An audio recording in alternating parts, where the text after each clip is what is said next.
How to fix ChatGPT access denied error. Full Guide 2025.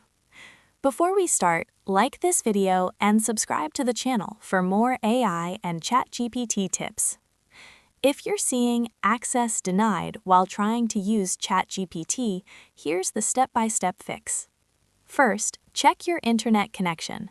A weak or restricted network can block access to ChatGPT servers. Switch between Wi-Fi and mobile data or restart your router. Second, clear your browser cache and cookies. Go to your browser settings, privacy, clear cache and cookies, then restart the browser.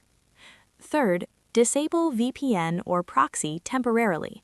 Some VPNs can trigger ChatGPT's access restrictions or security checks. Fourth, try a different browser or device. Sometimes browser extensions or outdated browsers can cause errors. Use Chrome, Edge, or Firefox updated to the latest version. Fifth, check your account. If you're logged in to ChatGPT via OpenAI, make sure your account is active and not restricted.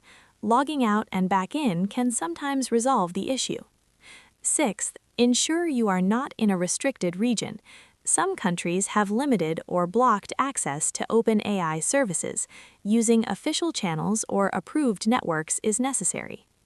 Pro tip: if none of these work, wait for a few hours. ChatGPT servers may temporarily block access due to high traffic or maintenance. Avoid using third-party fix tools. They are unsafe. That's it. Now you know how to fix ChatGPT access denied safely. If this helped, like, subscribe, and comment "Access Fixed" below.